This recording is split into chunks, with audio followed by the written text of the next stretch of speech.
munting buto sa paso esa dinidiligan natin. Tingnan mo ang lumago,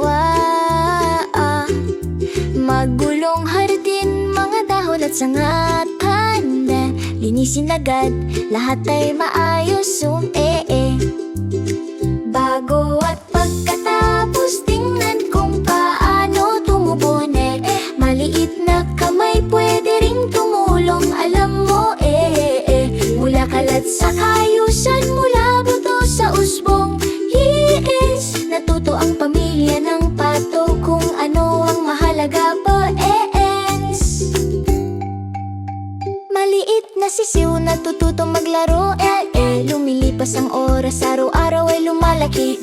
Mga laruan nakakalat, mga bloke sa paligid at iayos ng maayos, ligtas at matatagpa. Bago at pagkatapos, tingnan ng mabuti, tinutulungan ng oras ang lahat. Nakikita mo rin di, mula maliit hanggang malaki, mula kalat hanggang ayos, ang oras ng pagkatuto ay talagang masaya,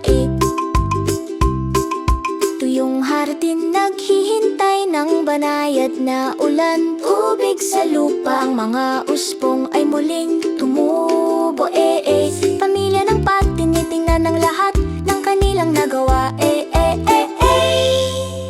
Bago at pagkatapos, ang saya, todi, Tingnan kung paano nagbabago, matuto at maglaro din, Ang pasensya ay nagdadala ng mas maliwanag na outdoor, Mula bago hanggang pagkatapos, mula maliit hanggang malaki, Pamilya ng pato